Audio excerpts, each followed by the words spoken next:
This episode of Connect is all about real black love and hip hop. You'll meet Veronica Conway. Sistas, learn how to align with your magnetic polarity to attract powerful relationships. Brothas, learn the one thing you can do to stop leaking testosterone and stop killing your masculinity. Then we'll sit down with the award-winning artist Che Black of United Front about his new breakout projects, why he says we need to scrap conscious music for warfare music, and his take on black love and relationships. All that and more on today's episode of Connect. You've been craving a change in black media, and Let's Buy Black's Positive Black Media Project is bringing it to you every Monday night. Get your fix with the all-new breakout show that features the best in black music, culture, education, business, fitness, technology, entertainment, and lifestyle. Get ready to meet your new favorite host, along with brilliant entrepreneurs, powerful activists, chefs.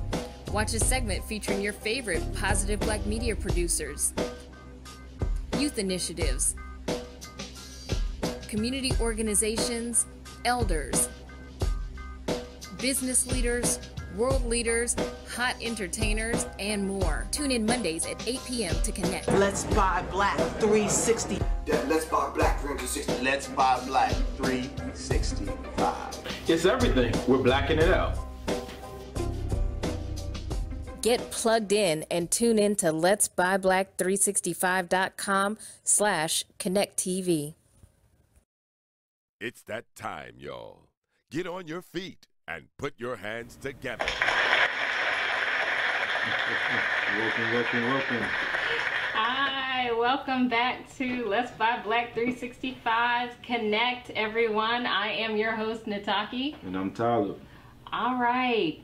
This Second part of Black Love, right? Yeah, the feedback from last week was really powerful. People really connected with Ava Laura and my mother. Yeah, your mom. I'm telling you, like from my personal experience, like just the breathing exercises and being able to meditate during the day, and at night, like really.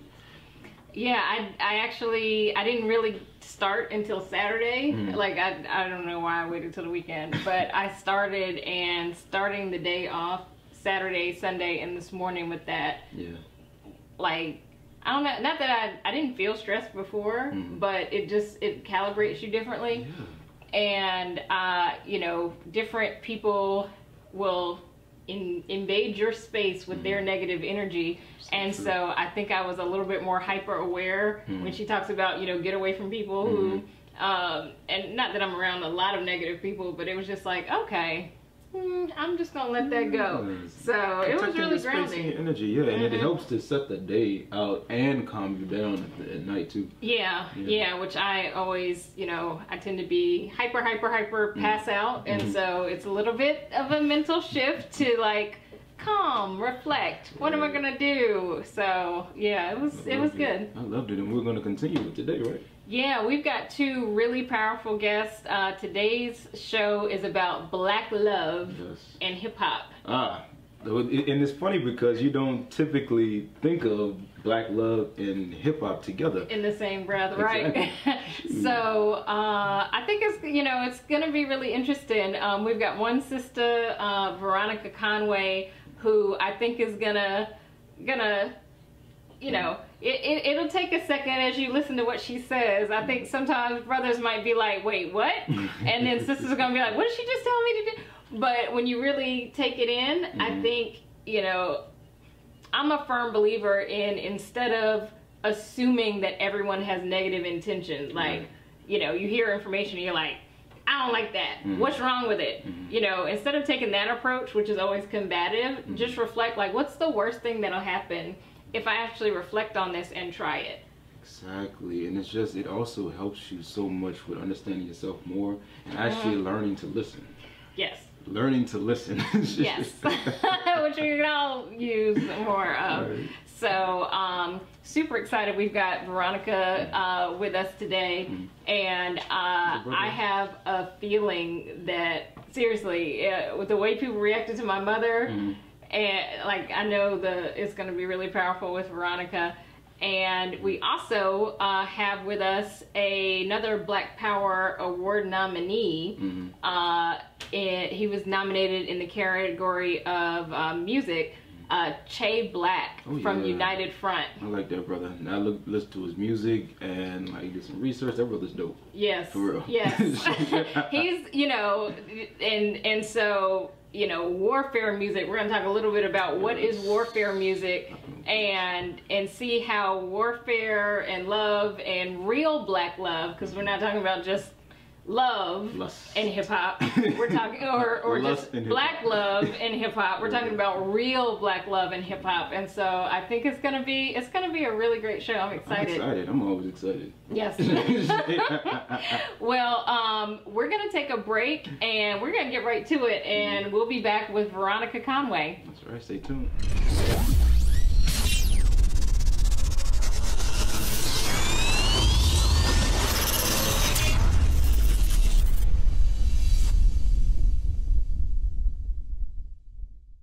Imagine everything you could do while New Business Solutions starts, helps, or scales your company. You could work a full-time job, travel the world, plan for the future, spend time with loved ones, help your community, take time for yourself, get back to basics, breathe a sigh of relief. When will you be ready to finally get to where you want to be? Call 301-244-9072 or visit newbusinesssolutions.com to book your free consultation. All right, welcome back, everybody. I am so excited about this segment, and we've been anticipating this. This is part of our continuation in our discussion about Black love, and we have with us today someone who we know you are really going to love. This is Veronica Conway. Veronica, welcome to the show. Hey, Nataki. Thank you. I'm happy to be here. Yes. Thank you so much for being here. You know, you're just such an amazing and fascinating person. You've worked with all of these, mega power players in the Black community, and you're giving some of our superstars some of their really important guidance. What has that been like for you? It's interesting. It's been organic, and what I mean by that is, a lot of times when we are in high-powered rooms, we have this idea like, who me? Like, what qualifies me to be here? And but as I've done sort of my own inner work and gotten my own centeredness and groundedness, it's been pretty effortless. And I realize that, that there's I can talk smack and have some value and have some fun, and so it's been interesting. Right. And I know you can't divulge all of your clients, but I know some of the notables have even spoken out, shared some of their success stories. Can you share some of what you've, some of the people you've worked with? Oh, sure. I mean, gosh, everything from helping a major Black leader go from having no sales on Friday at his national conference to closing $160,000 the next day. I've helped Black leaders pull $2 million out of, government account payables in a week, where it was stuck there for, months, and he couldn't pull it out. And so it's not just money stuff. I mean, I've helped people with relationships. I've helped people live from a more congruent sense of internal self. When we're aligned with our higher self, our internal self, we can create miracles. So I just kind of activate that part of themselves that is capable of doing that, and have fun in the process. Right, and so you work with people in different ways, but I also know you do some with hypnosis. Is that right? Yeah, I'm a master hypnotist, so I can basically, and so for those of you that are all afraid about hypnosis because of the movie Get Out, There are those of us that use our power for good. Just got to do a little disclaimer there in this day and age. Right. Yeah, so I get it. It's like, wait a minute. I ain't doing none of that. But I use it to help people kind of reprogram their inner dialogue so that they can get more of what they want. You can literally reprogram that. Right. And you're actually, you're in the Guinness Book of World Records for hypnosis, isn't that? Yes, I was a part of a group that we went into the Guinness Book of World Records for doing the most consecutive back-to-back stage hypnosis shows on the Las Vegas Strip in the Venetian Hotel. And so we did the most back-to-back stage hypnosis shows in the history of mankind at that point. Yeah. Wow. Okay. So, just listening to your background and how you help people tap into or access some of the things within them is, I think it's incredibly fascinating. And so as we're here talking about this whole concept of Black love, I'm really interested in having a conversation with you just a little bit about, your background, your family, and a little bit about how you've gotten into the whole love and relationship space. Yeah, so, I was born the daughter of a former Black Panther, and my father has been incarcerated for the past 40-plus years, and it was very interesting. So before age 7, I'd witnessed police shootouts. I'd experienced death threats against my life. I had to go to school under an alias, so every day I had to remember that my name was Anderson and not Bowers because of all of the, COINTELPRO operations and all of that. So I had a very colorful and some would say traumatic sort of early life dealing with my father. Then my father was arrested. It's a battle that we are still pursuing to this day. But something interesting really happened, after his arrest and his incarceration, is that I really saw my dad live like a free man, and I saw a lot of brothers and sisters walking around out here living lives of what I'm going to call mental and emotional incarceration, right? So I really began to ask the question, what's the difference that makes a difference? Is freedom a function of circumstances, or is it a function of choice? And that question has probably been the biggest question, driving question that's informed my life, is how do I support our people in becoming freer, faster, with more consistency, with more joy, despite the circumstances. Wow, that is powerful. And so, you've done all these, radio and TV and all this different, all of these different kinds of interactions. What has been your observation, both personally and professionally, when it comes to Black love, and really when it comes to how we as Black women relate to Black men, and how Black men relate to Black women, and what are some of the challenges? And then, of course, this show is all about solutions, so we're definitely going to hit you up for some suggestions about solutions. But where do you see the current state? Okay, so fasten your seatbelts. Let me say all this and still be loved, okay? Okay. And I'm going to say all this in the context of having worked with a great spiritual, energetic, and sexual master for close to a decade. And so the sort of downloads that I got about the nature of the masculine and the feminine are informed from that perspective. So, and the reason that this is important right now in this day and age, I can sort of keep my finger on the pulse, on the zeitgeist of what's happening in our community. And the reason this is important is because there's sort of a battle going on, a gender war going on between the sexes, where the men are saying the women are too masculine and not feminine enough, and the women are saying, brothers, y'all got to grow up more and protect and provide for us. And so there's this battle going on. And within the context of this battle, what people are fundamentally missing about the battle is that the challenge is energetic. The challenge is that men and women are not embodying their full polarity.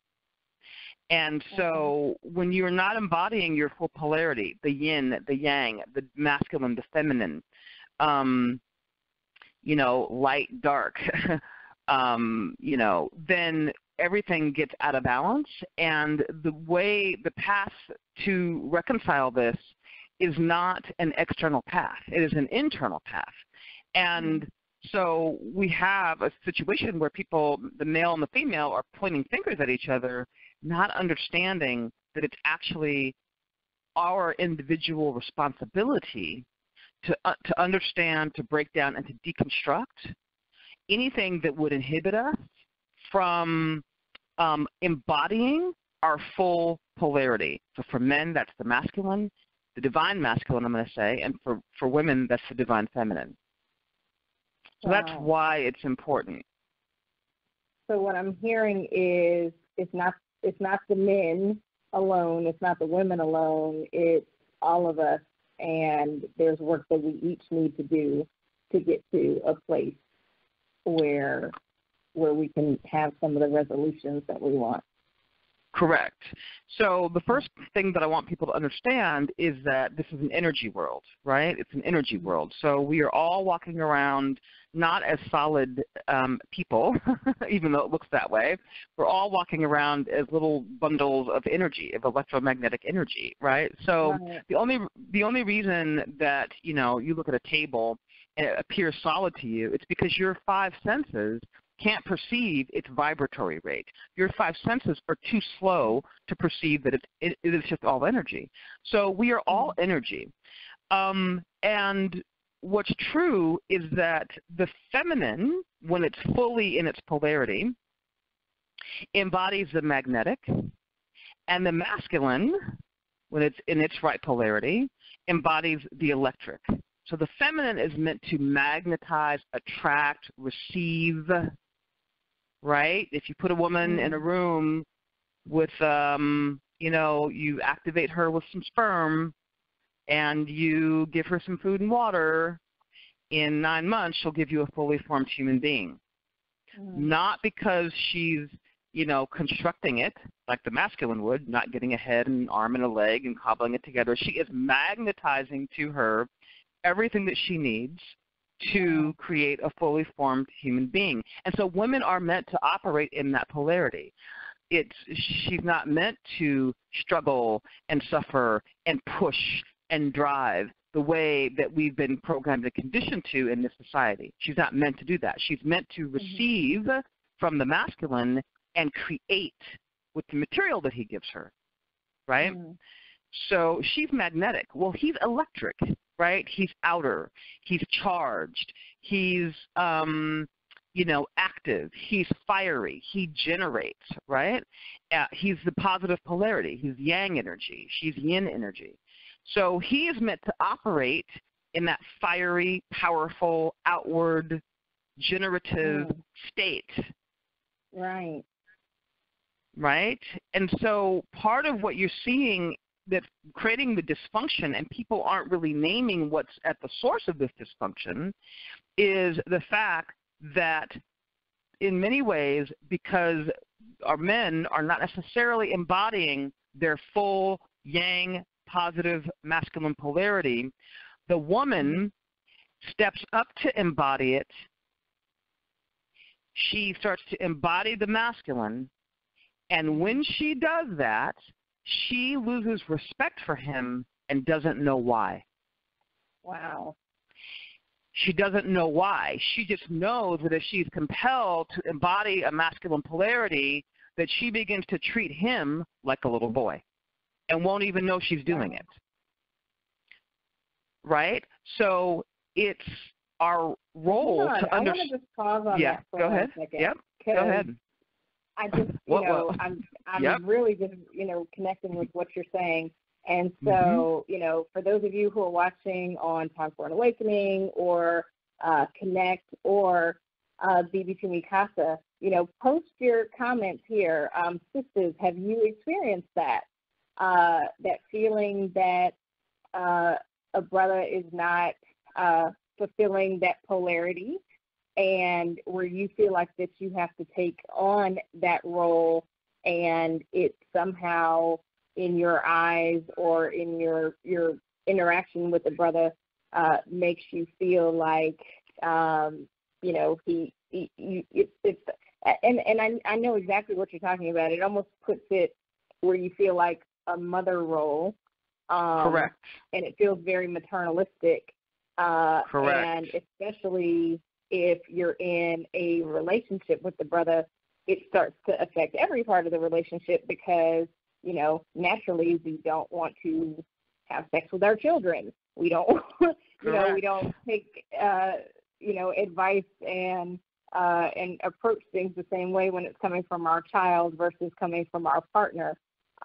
So definitely post your comments, your feedback so far. But yeah, just wanted to pause on that because I really, really hear, you know, I really understand that.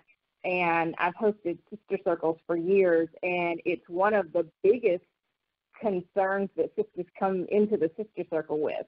So there are different manifestations of what happens where they feel like, well, you know, I'm working too much, or, you know, I'm taking care of the kids alone, or we started a company and he's not pulling his weight, or we started a project and he's not pulling his weight. You know, I've seen it in the sister circle manifest in different ways, but what I'm hearing is it's all the same dynamic. Correct. Correct. Wow. So what happens is if our women end up over-functioning, right, then she comes completely out of her right polarity, her right vibration. So if you think about a woman sort of pushing up against a wall, meaning pushing up against her nature, the wall's not going to get tired. She don't get tired, right? And then with that comes, you know, that fatigue comes bitterness and anger and all of these things. And so men in this current zeitgeist are articulating that. What's missing, I find, in the conversation is that they're not understanding how it operates and how it functions. They're just saying, well, the women are being masculine. Well, what they're leaving out of the equation is that without strong divine masculine force in her life, that's what she has to default to for survival, right? So women, because she takes in, she's the receptive. She takes in his energy. She takes in his frequency. She takes in the pain of the world and the suffering of the world. She takes in all of that. So if she's being fed less than resourceful energies, dysfunction, lies, anything akin to any of that, even even apathy. If she's being fed apathy, then she will give birth to it. So let me give you an example. And this is how it functions energetically. So you can try this at home, brothers and sisters, ladies and gentlemen, boys and girls.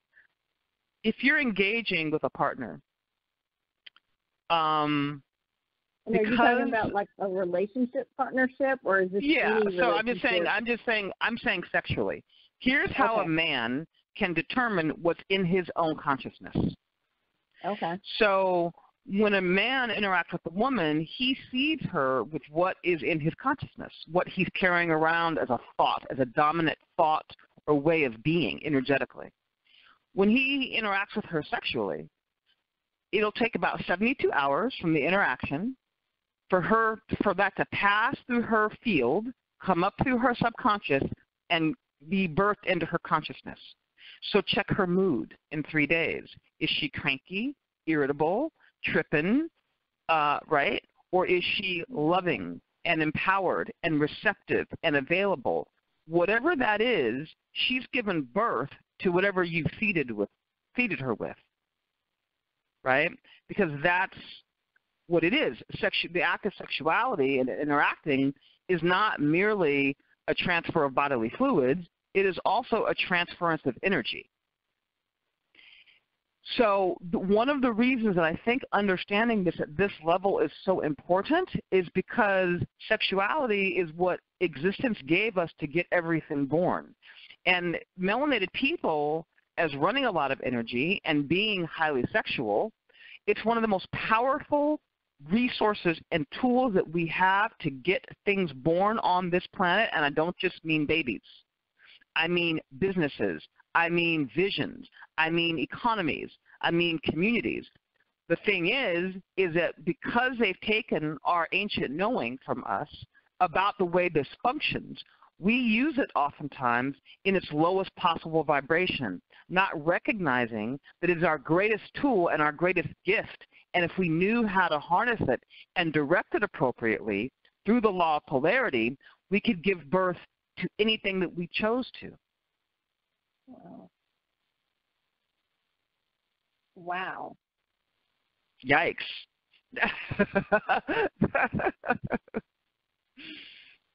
And so, Yikes. you know, what I hear from that, I'm thinking of a couple of things.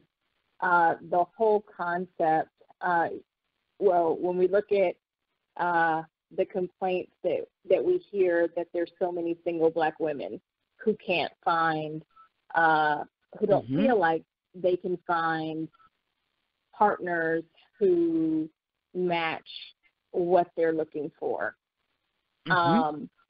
And, you know, sometimes it's like, well, you know, maybe you can at least have the sexual part fulfilled, even if none of these other, you know, parts are filled, even if you can't find the husband or the relationship and all those different kinds of things. But even in hearing what you're saying here, it almost sounds like, to some extent, having that fractured relationship is still not fulfilling.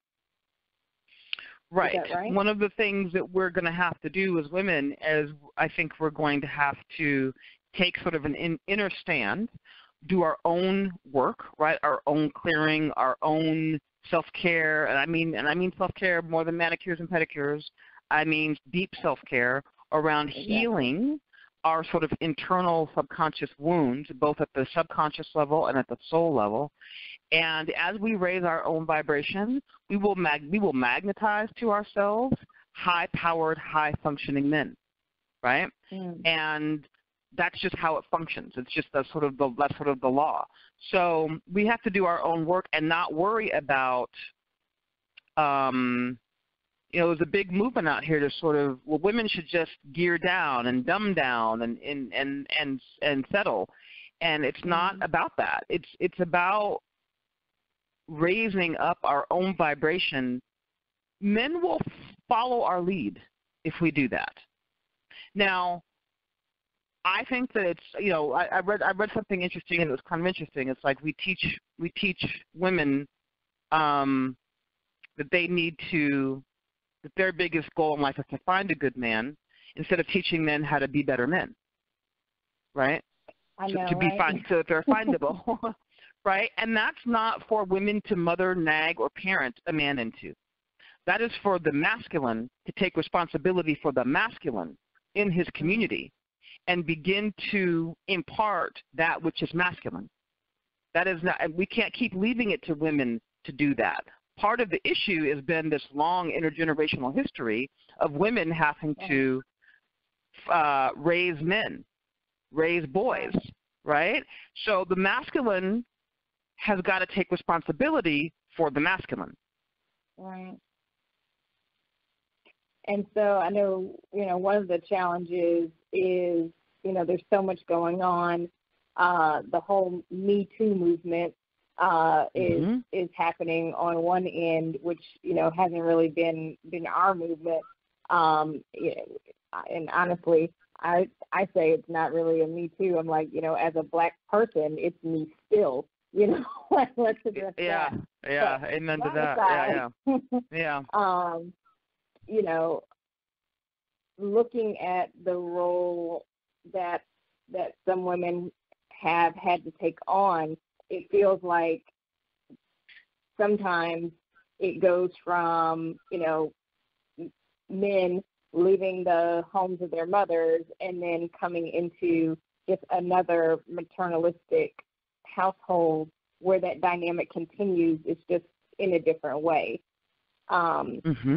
And so what I'm hearing in what you say about men taking care of men is that, you know, sometimes there's this tendency for men to defend the behavior of men or rationalize it or justify it. But what I hear is what needs to happen is, you know, there are just as many brothers out there who see things that are wrong, see problems that are, you know, see behavior that should be addressed, and men can step up as men and help the other brothers really, you know, get to that level. Is that what I'm hearing?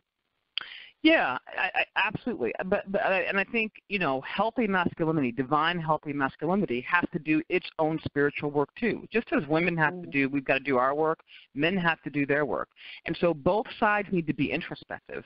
And what I've observed is, so we need more introspection, first of all. So what does that mean? So for a woman, just like a woman has daddy issues a lot of times that she needs to resolve, right? She needs to come into clarity about her relationship with the masculine. And that often, coming into clarity and reconciling that often comes from her relationship with her father, right? Good, bad, or indifferent, right? She's got to resolve her daddy issues so that she's not needy, right? So that she's, so that she feels loved and beautiful and proud, and right, because those are, she needs to have, if she hasn't had that experience with a man, then she needs to do her own healing so that she can begin to experience that with a man, right? Because a man is the first sort of validator of femininity in a woman's life. And if he's either missing or it's dysfunctional, right, then she's got to go back and do her own healing. The same for brothers. Brothers have got to resolve their mama issues, right? So when men have issues that are unreconciled with mama, it usually ends up with him either being a mama's boy where he's too needy of approval and ends up in the little boy's posture, or he has sort of this deep-seated hatred for the feminine because he didn't feel nurtured and loved, perhaps by a dysfunctional mother, and then he becomes a disparagement of the feminine. So he's got to resolve that, right? So that because here's what's at stake. So for all of the back and forth that we hear in our culture about who's right, who's wrong, here's what I know. Here's what I've witnessed in my own journey. Here's what I have had the people that I have sort of taught this stuff to witness and experience in their journey. If a man has resolved his sort of issues and his challenges and his woundedness and his little boy posture, and he is fully stepping into his divine masculinity, a woman that comes into his presence will surrender. I don't mean submit. I mean surrender. Energetically, she wants to surrender to him, both sexually, right? That's her greatest place of joy. She wants to surrender to his leadership. And again, I don't mean submit. Submit to me is mechanical. Surrender is energetic. And it is the right polarity. But when he witnesses her in deep surrender, he will know himself as God. He will know himself as God, because the way that a man relates to a woman is the way he relates to his entire life. So if he's in a healthy dynamic with the feminine, then how he goes out into the world, his posture in the world, is just as healthy. Wow. Wow. So we are definitely going to have you back, because I can see the feedback is going crazy here. So definitely post your questions, post your comments, and we'll follow up with you. So Veronica, before you go, I definitely, you've given us so much. Is there something that you can leave us with or charge us with, to use an electric word? Is there an action or something that you can charge us with as Black women that we can do to get in our right magnetic polarity? And is there something that you can charge the brothers with doing to help get them back in their energetic polarity? I hope I said that right. Yeah. So from my perspective,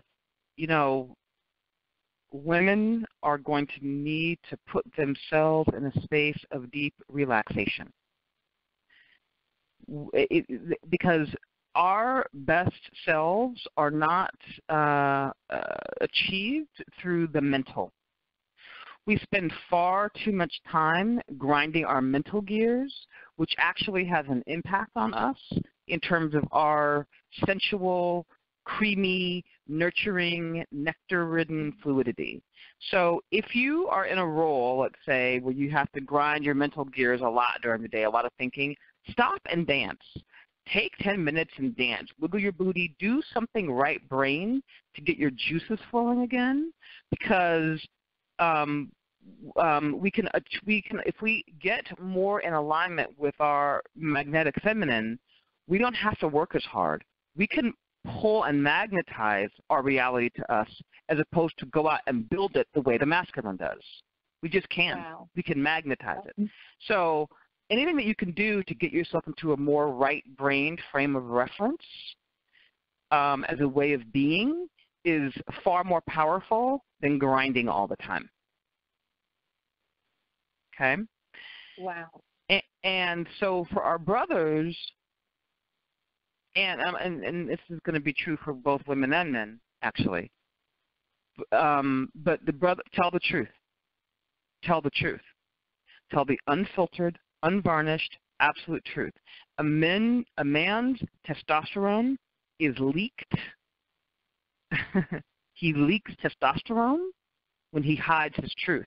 His truth is fire, right? His truth is his fire. And so he becomes more vibrant, he becomes more potent, he becomes more electric when he stands in his truth. And so often in our culture, you know, we talk about brothers that don't tell the truth about how many women they got, da-da-da-da-da. No matter what, you got to tell the truth or the chips fall where they may. Because as long as you don't, what that means is that there's a part of you that is seeking approval from the woman, from your mama, and from the world. And so if you can't stand in that truth, then the woman has nothing to surrender to. She can't surrender to your half-truths and your lie. Right. Wow. So, everyone, we told you this was going to be a powerful segment. Veronica, thank you so much for being here. We definitely have got to have you back. I know you have so much more to share with us, and we definitely, I can see there's so many questions, so we'll have to bring you back on for one of our Q&A segments. But thank you again so much for being here. My honor. This has been an incredible part of this Black Love and Relationship series. So I've got my call to action, and I've got like 2 pages of notes here. I hope you guys are taking notes too. I'm definitely going to have to rewatch the broadcast to get some of this. But thank you. Thank you so much. It's my honor. Thank you, honey. All right. All right, everybody. We're going to take a break, and we'll be right back. Aluna kande so diala. Aluna kande folila aluna kande dugu diala. Aluna kande so diala. Aluna kande folila aluna kande so diala. Aluna kande so diala. Aluna kande jembe fola aluna kande dugu diala. Aluna kande so diala. Aluna kande folila aluna kande so diala. Yeah, aluna kande so diala. Aluna kande folila aluna kambara dugu diambolo. Aluna kande so diala. Aluna kande folila aluna kande so diala. Aluna kande so diala. Aluna kande sewa de luna kande dugu diala. Aluna kande so diala. Aluna kande folila aluna kande so diala.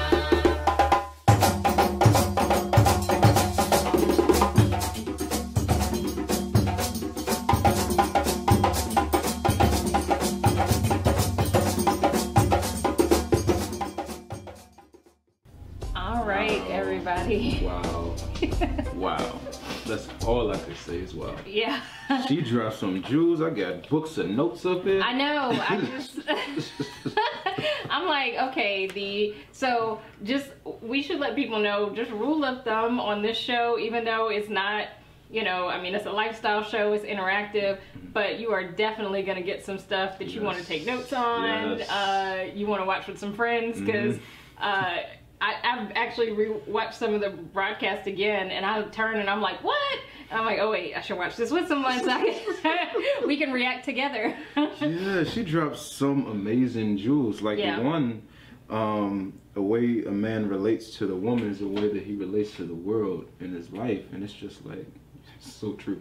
Right, and so you know, I think that especially, you know, when she talked about sisters kind of taking on or just being aware of how men are relating. If you see a brother who is not relating to other women in his life in an appropriate way, or it's like he talks junk about everybody else, but you know, I'm thinking of that song, Just Be Good to Me. It's like, that doesn't work. Like, an exception. Yes. Like, he's gonna be good to everyone, not just you. Right. Because, and she's not even talking about just, you know, the way he relates to a woman is the way he relates to all women, but just the way he relates to the world in general. So if he's apathetic in his relationship with you, he's going to be apathetic in other ways. If he's, you know, a deadbeat, you know, all these things. So we're not just bashing on the brothers, but, you know, on the other side, we got the sisters too. Yeah. And, you know, I think... She mentioned what the daddy issues, working through the daddy issues and how she relates to her father, and how the father's the first validator of her. Yeah. And if that is in flux, then she has to go back to fix that later on in life. And I thought that was kind of powerful. Yeah, and I mean, the whole concept of validation, and, you know, in this society, it's a weird balance. On one hand, it's like, I don't need anybody to validate me, but then there are all these external things that people do for validation. Exactly. Like, so, double talk. So, you know, I think, you know, the exercise of women who, especially women who are in power positions and making decisions and doing all those different kinds of things all the time, you know, the suggestion to kind of, what I took from it is stop and be still. And even if you are in charge of everything and all those kinds of things, or even if you have the personality, and I am one of those who will overcompensate for what's missing, what I heard very clearly is, you know, stop, take a step back. I heard the dance, so I'm all about now, okay, I'm gonna put some music on and just, you know, take a few minutes a day, working out. You know, there's so many different things you can do during the day to, as a woman, from the way I'm interpreting what she said, to actually get into more of that magnetic polarity. And, you know, what I really like about it, I'm not big on metaphysics, but you know, I mean, just from a scientific perspective, you know, magnetic is magnetic. I mean, scientifically, you can't change magnetism and the way it works. And so, you know, just looking at this from like a purely scientific perspective, it makes so much sense. And it's just like, wow. You know, how did we not, you know this before? Like, you could have saved me so much time. But what I took from what she said, and particularly the part when she said, brothers tell the truth, because, you know, that is something that... She said, brothers tell the truth or else you're leaking testosterone. Yeah, yeah. I mean... and just the fact that, you know, as masculine creatures, you know, when she talked about just being outward and... charged and regenerate, and women want to surrender to that energy, the feminine surrendering to the masculine energy. And I found that that's so truthful, in that, you know, so many times we grow up in a society as men where we are caged in and we're not allowed to, you know, really get in tune with our masculine energy, whether it be in the classroom, you know, being contained or confined in that, or whether it be in a jail cell, you know, and everything in between. You know, we're so confined to what masculinity is in the society, that, you know, telling something as simple as telling the truth, you know, is freeing. Yes, absolutely. And I mean, I don't know, I've never really understood that, because it's like, you know, you don't have to remember what you said if you just tell the truth all the time. It's like, well, you remember it because it's the truth. Right. But yeah, I thought it was interesting. You know, not to harp on that concept, but the whole leaking of testosterone, I think is really interesting, because in a literal sense, with men leaking testosterone, you know, you see that problematically. But even in a metaphorical sense, what she was talking about is when men are not truthful, and I think that's not just telling lies. I think it's, you know, lying by omission. I think it's, you know, not living up to your word, or all of these other things. Then when she talked about women start to not see the man as masculine, he's self-emasculating, and because he's literally leaking testosterone. So the thing that kind of makes men men is leaked away through just an inability to be true to himself, is what I really got from that. Wow. And let me ask you this then. Have you bear witness to that? All the time. Really?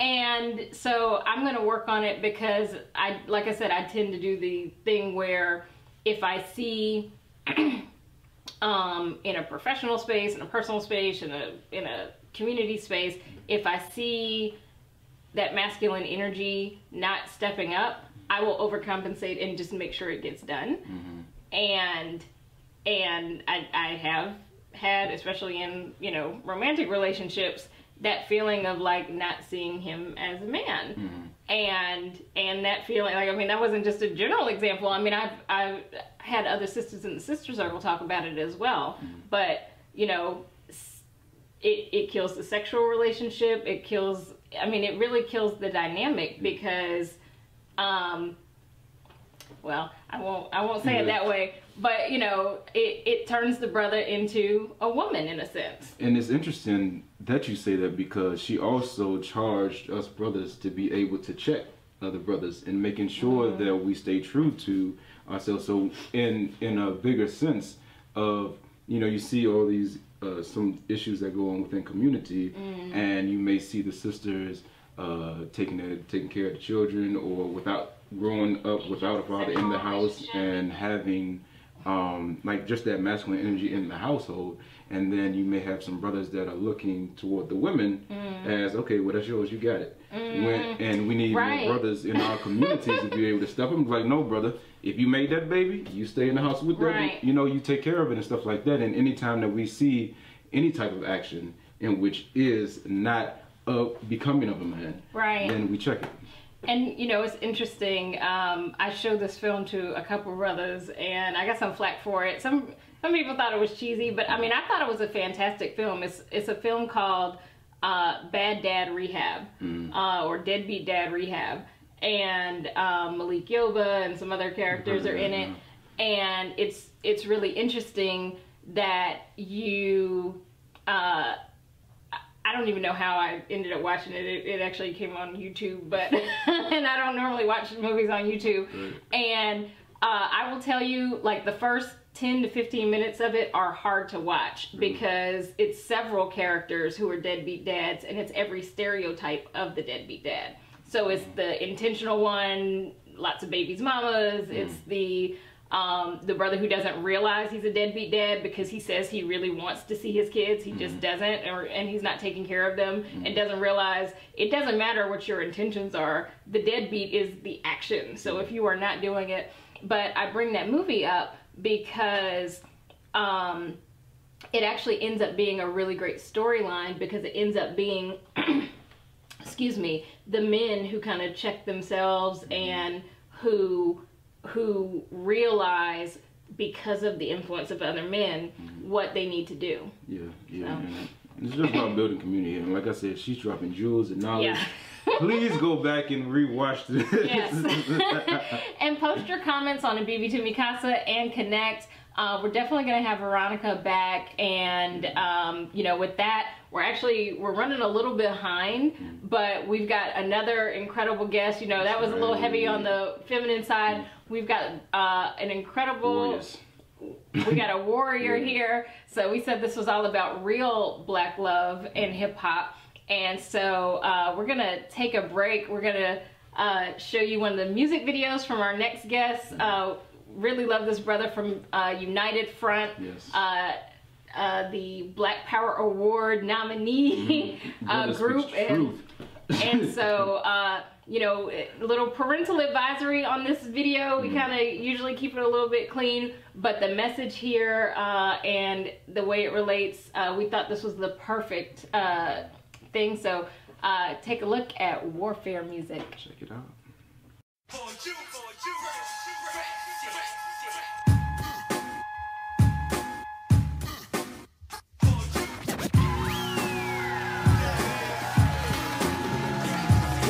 Conscious rap, nah homie, we off that. This warfare music, don't dare confuse it. Barrel of that fully looking something like a pool stick. 100-shot extension plus another with a full clip. I'm hardcore like the center of a beach. Known to bring war in the middle of your street. That's Celine's demeanor, hard like a winter breeze. Ready for the beat, straight swarm on my enemies. Bomb like Tel Aviv, more arms than centipede. Rebel with the chrome hair blown, John Kennedy. Slaughter Caucasians, Crystal Lake, I'm Jason. Interrogations, down at the station. No one knows, mouth closed like a mason. Wondering who worse, this white boy or Satan. Good ship Jesus, packed up plankton. On the same boat, you was Kunta, I was Nat. You was running from them crackers, I was running them back. Llama on my side, no problem to let it fire. Fact is, I'ma be in drama till I die. My life, something like a Jim Brown movie. Beefing with the mob, punk pigs trying to shoot me. Surging with the pump, put in work with the Uzi. Or let that Max spit rip your ass like a loose. Yeah. Shay and O is something like Ray and Ghost, only built for warriors, killers, and cutthroats. For the supporters, this for the warriors. Got hands that'll smack hydrogens out of water. When push come to shove, shove come to slug. I don't condone drugs, so why plug the plug? Still killer even with a smile on my mug. Jerked at the RBG Awards, but it's all love. If it isn't grudge, why do I feel this way? Why black power stay on my mind? Get in line. Suckers acting like they wanted to, they see that blue steel. You don't know what beef is, son boy, you need to chill. My 4-4 pop, the gotta for sure shot. Straight black and Doc Mop, warlord and a warlock. Buckshots and rock spots, turn cops to pork chops.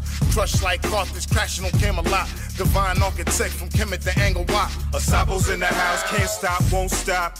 Off and on, it's on. Off and on, it's on. Off and on, it's on. Off and on, it's on. Yo, so advanced, I'm late and early, little fella. Your future's in my past, the male version of Sierra. Kill the ambassador, rap with the hologram of Coachella. African-centered, self-centered with the metal. Fly guy, keep my head high. This beat is body, better off dead. Why? O with Shay like O'Shea and Dre. Natural born killers, then I throw away the throwaway. Doc Mop, Jay Black, Beetle Green, matter of fact. Rap satisfied, truth get magnified. Wake up passerby half the time and take the hacking line. Battle force in Star Wars, I'm Beetle Green. Skill evader with the pen and paper, exposing the Palpatines. What I live and breathe, heard the people missing green. Slap a tom once a week so my points never misconceived. Ain't for dancing, it's to motivate the brother standing. I only rap ratchet if my hand around the cannon. Aim at the hooded clan and Uncle Sam and Samson. Let me show you, I wrote a pamphlet for signs of understanding. I'm like years ahead of succumbing to white fear. I fight bears, replay volume 1 and hear a pioneer that raises your babies to shoot down flying deer. This is how the permit's not, it can fry your hair. In my ear, we fire here, we don't hire here. I got tired ears from young thugs that be rhyming with. Strength in my heart, my core, my leg, and my arms. Power in my songs, ain't for praise, it's for alarm. Cause you people too calm, wolf slaying the fawns. Acting through an action, serve the king, you play the pawn. Chess move, checkmate and less moves. Leave your face redder than Deadpool. Life in a cesspool, power from the wisdom cells. Burn crews, Winterfell, can't move like a knife, they choose to take a L. Populated nations reduced by administrations. Purchase contamination, self-inflicted decimation. Investigation ain't needed, history being repeated. You ain't the right type, consider yourself deleted. It be like Beetle back, I be like, nah, I'm still redeeming from an extended off season. I ain't even got my breathing. Veteran instincts, my seasoning ain't for eating, it's for freedom, redemption, and these governments defeated. Off and on, it's on. Off and on, it's on. Off and on, it's on. Off and on, it's on.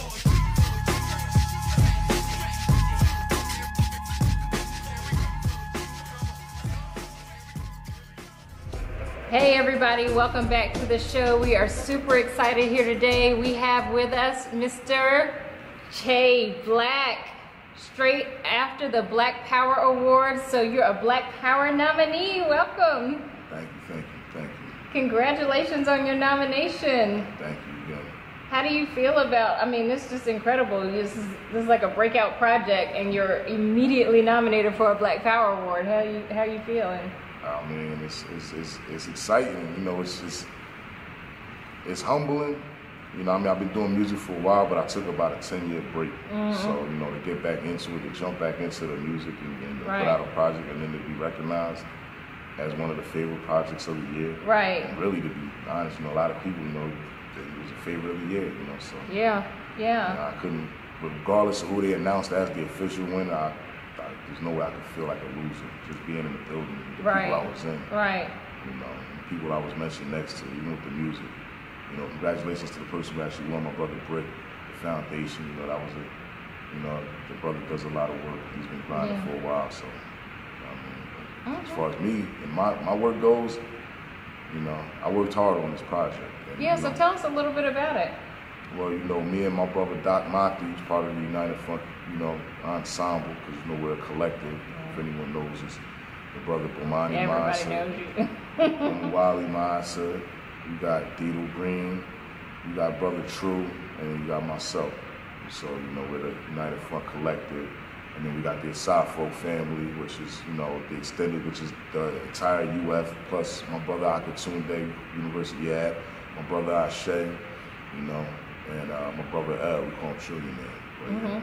So we're an extended. Knowledge Born, Allah, can't forget my brother Knowledge Born. And the brother Brick, we also brought him in. He's part of the Asafo collective as well. And now, even just the name, I know you get asked this a lot, but, you know, the whole concept of a united front, being united against your enemies, how did you all come up with the name for the group? Well, that was Dito Green and Bomani who came up with the name and who, you know, came up with the idea.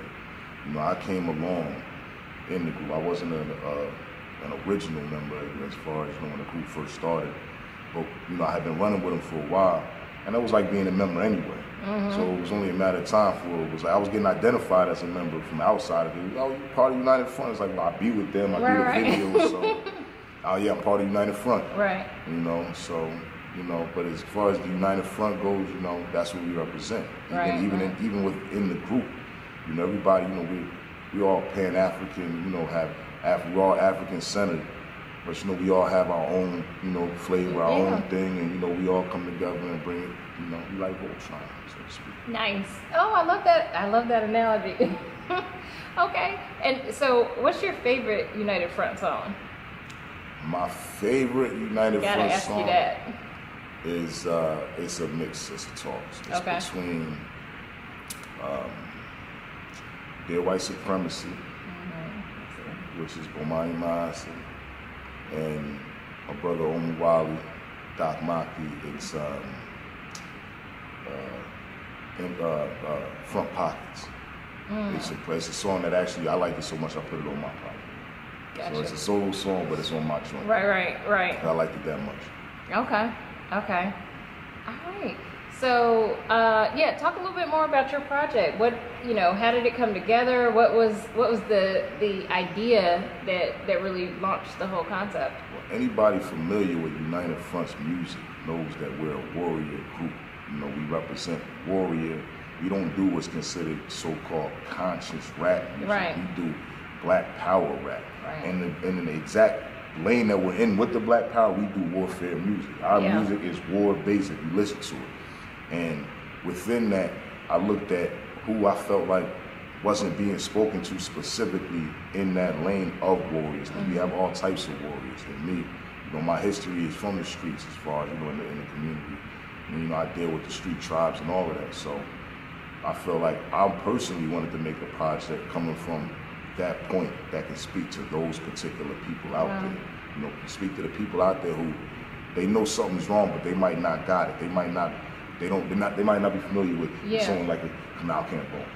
You know what I mean? They might not be familiar with someone like John Henry Clark or Amos Wilson. You know, but when they hear what I'm saying, it resonates with them because they know the condition that they're in. They see what's going on around them on an everyday basis. Right. And I'm speaking to them in a language that they understand perfectly. So you're creating the bridge.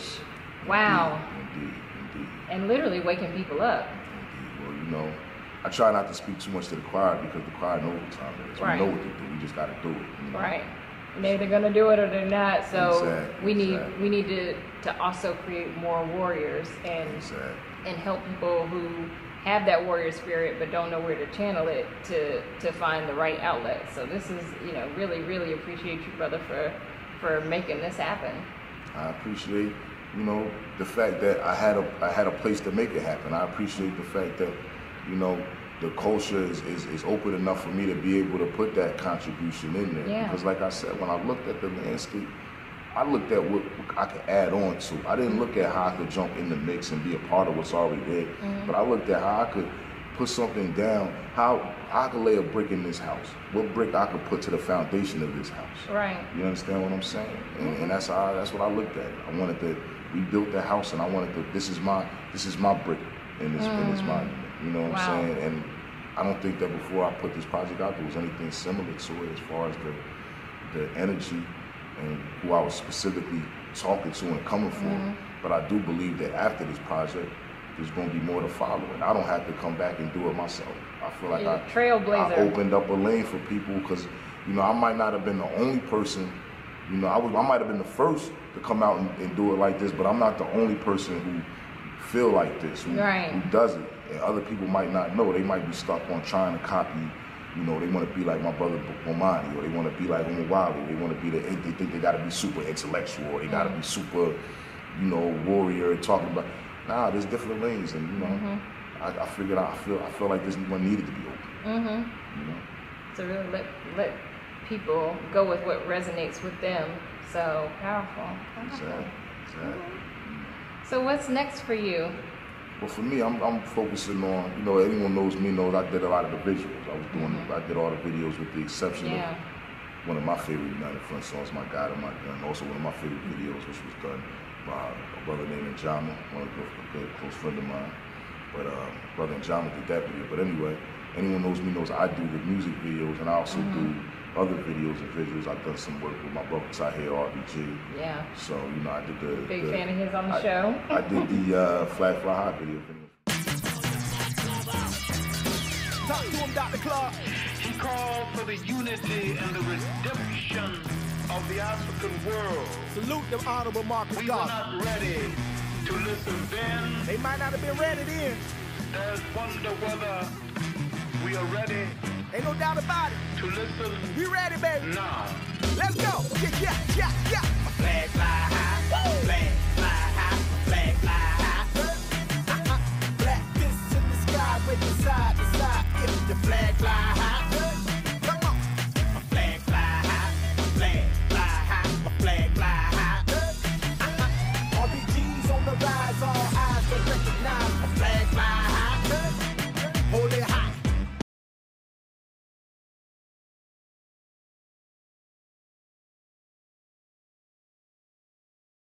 Let it fly. Rep those colors forever. Garvey will never die. On my 90, the throne ready. Let's take a ride. Cats won't fix, men don't. Choose a side. This is the path for the warriors. Seldom travel yet and still vainglorious. Black power represents us. You either rolling with Africa or against us. Ha! A flag fly high. Flag fly high. A flag fly high. Black fists in the sky, waving side to side. If the flag fly high, come on. A flag fly high, flag fly high, a flag fly high. RBG's on the rise, all eyes will recognize a flag fly high. The red is for the blood. I got the best stock, the rest got sludge. The black is for the gods, melanated and elevated, holding the main charge. The green is for the cradle. Africa, everything first, the earth's navel. His Excellency put it together as a symbol of BG. Flag fly high, flag fly high, flag fly high. Black fists in the sky, waving side to side. If your flag fly high, come on. A flag fly high, flag fly high, a flag fly high. All these G's on the rise, all eyes will recognize a flag fly high. I did that video. And I'm gonna do some more work with Tahir. Me and Tahir got some more work to do. We got some more finished business, I'm gonna say. You know, the brother Kambon, he's doing his thing. He was nominated as well with Brother Red Pill for their video Made for This. I'll be working, doing some things with that brother right there. The brother Q Butter out in New York. Zyx Institute, we got the school going on. I'll be look for some visuals with me and that brother. But as far as me personally, my main projects right now, I'm focusing on doing this project and some documentary work. I got 2 in the works right now. One is about 60% done. It's dealing with single sisters and what they deal with courting brothers today. You know, it's all career women. You got all career successful women. They're talking about the things that they deal with. And I'm gonna tell you, brothers, right now, man, you gotta stop lying to these sisters, man. Start keeping it 100, because that's been the main problem that these sisters have. Is brothers don't keep it 100, but that's a project I'm working on. You got a lot of sisters who would rather stay single than be with a brother who's gonna lie. Exactly, and then it's hard to know if they lying, if a brother lying or not when a brother come with the truth or not. You know, so that's a tough one right there. You know? I mean, I think that there's things that sisters can do to be more preventative as far as to know who you're dealing with. I think a lot of times, you know, we think romance, and there shouldn't be nothing Roman about our thoughts. Exactly. You know what I'm saying? I would quote my brother, he calls it, we need to be more Africantic instead of trying to think about being romantic. Exactly. See, I love that. I love that. Now I'm going to have to steal that from you, brother. You know, Dr. Kambon is always creating, you know, language, so it's so important. Exactly. So, you know, that's how I look at it. And then, you know, I did another project that I'm doing, a documentary, which is really closer to me. Because the one I just told you about, I'm working on with a sister. You know, I'm a sister named Denisha. You know what I mean? She's, you know, out there in New York doing her thing. So we collaborate. It's more of a collaboration. It's more her project and me putting it together for her, so to speak. But you know, but once I get involved with your project, it's mine too, man. Yeah. You know what I mean? I just got to do it right there. Well, talk for a second just about, you know, black love and relationships, because that is one thing. You know, we can't have nation building until we have black families, and we can't have black families until we have black men and women coming together to create the family. So talk a little bit about just what inspired the project and just your thoughts on the state of black relationships today. Okay, well, what inspired the project really was the sister coming to me telling me this is what she wants to do, and I just love the thought of it. I love the idea to the point where I'm like, look, you can pay me a fraction of what I'm charging. I'm gonna jump on this, and like I said, I'm gonna make it mine. My name is on it with yours now. This is our project. So, and I think that that's one of the most important things, because that is the foundation of African people, period, is the unity between the man and the woman. That's what needs to be unified more than anything else. So, and as far as the state that we're in right now, we're in a terrible state. And one of the reasons is because we're following suit, and we're not thinking logically, and we don't realize the importance of our survival as a whole and our place on the planet, as far as how important it is for black man and black woman to be a united front. That's the real united front that we really need to have right there. And one of the main problems we have is that we're not learning the people we deal with, and we're not taking time. You know, I'm 40, you know, and when I was younger, I look at it now that I'm older, it's like there seems to be an urgency, maybe about, because I'm single right now, and maybe brother needs to settle down, maybe I need to, you know, take my time. I'm in the same boat. But on the flip side, I look at it like when I was younger, I didn't take my time with things, so now that I'm older, even though I'm older, I'm not in a rush, take my time. I meet somebody, learn them, and that's the thing you need to do. Because when you meet somebody, there's one thing that, you've been in relationships before, you know when you meet someone, they're the perfect gentleman, she's the perfect woman. You got the butterflies, all that goofy stuff we were seeing. The reality of it is though, you seeing the representation of that person.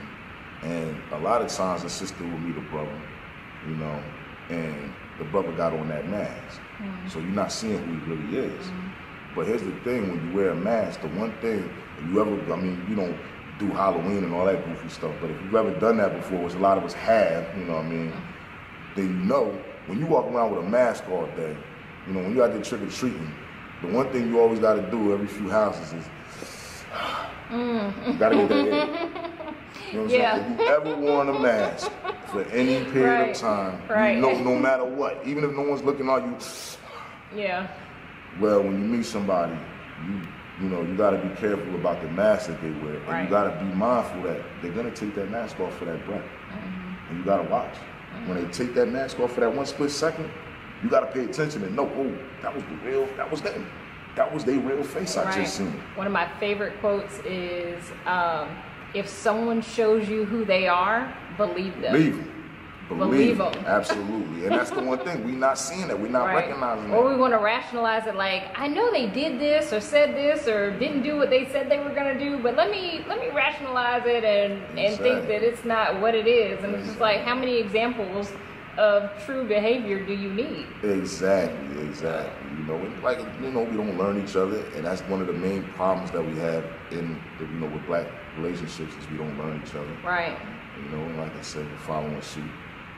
And basically, the dishonesty that the brothers ain't honest enough. Sisters don't be honest either, though, so I'm not going to put it all on the brothers, because I'm a man. Right, so and we I all deal have with character development to work on. So since we always want to end on solutions, even just with this, what would you say instead of we talked a little bit about what we are not doing, but from an individual, for the viewer watching this show, what's something that I can do to shift this? Well, like I said, learn the people that you're dealing with and make it a priority to learn them. And I mean learn them like it ain't about, I mean, you want to know what work, but it ain't about where you work. It's superficial. It ain't about what kind of car you drive. You know, how do they interact with their mother? You know what I'm saying? How do they interact with their mother? Or do they even interact with their mother? Those things are essential to the type of person that you're dealing with. Right. Understand the person you're dealing with. They have children. How do they interact with their children and the mother of their children? You understand what I'm saying? That gives you an insight. If this is for the women, that gives a woman an insight on the man that they're dealing with. And for men, you know, there's certain things, like we're very superficial. A lot of times we going for, she's so pretty, and that's what draws us to them, to these women. But how do they keep her? How does this woman keep her home? Is she on her own, or does she live with her mother? And how responsible is she? Or does she even enjoy keeping her home? Some people. Exactly. You know, so we got to look at those things. I hear a lot of complaints from brothers who say, you know, they meet sisters who don't want to cook or clean or do any of that, but they also don't want to work. And so it's just like, well, other than, and then, you know, the messed up part is when you look at some of these same sisters who talk about getting cheated on, it's like you literally, and just to be honest, you literally only brought your vagina to the relationship. You're not contributing intellectually, you're not contributing to the household, you're not contributing financially. So other than looking cute, what are you bringing? Exactly. And if that's all you're bringing, all women have that. So, you know, what differentiates that from another one? So, and you know, brothers are the same, or can be the same. Indeed. If you're not contributing intellectually, financially, if you're not building the family, if you're not emotionally supportive, if all you're bringing is the penis, then she can get that from literally any other man. So it really has to be more about the character development. It's got to be more about the personal development. And then it has to, from there, look at what characteristics do I like in myself that you reflect so that we can come together and then build something together. Otherwise, it's just, I'm cute, you're cute. And people don't grow apart. They just continue the direction they were already going.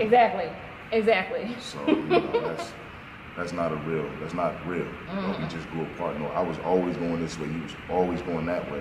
We just happened to meet in a crossroad and enjoyed that minute of crossroad space that we had. But when that time was over, I kept going this way, you kept going that way. We was never growing together. And that's a key, growing together, understanding. You know, we look at, like, it goes back to the romance thing. We look at things like love and don't understand that it's loyalty anymore.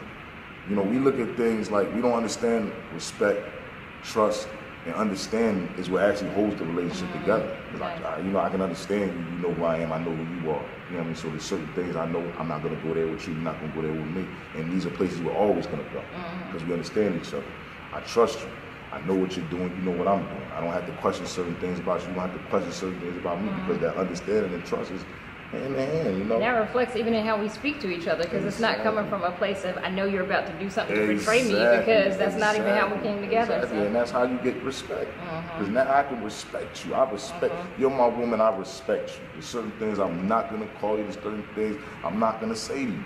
And there's certain things I'm always going to make sure is done for you, regardless of the situation we may have, because the reality of it is you're going to piss me off sometimes. Excuse my language, but you're gonna get under my skin. Sometimes I'm not going to like you. And that's fine. Love is gonna fluctuate. That love thing, that I'm in love with, that's gonna fluctuate because that's Hollywood. That's the lust. That's just the infatuation. That's not the glue. That's not the concrete. You got the concrete. And when you look at the couples who've been together for a while, that's not what keeps them together. It's whatever they came together and bonded with that really cements the relationship.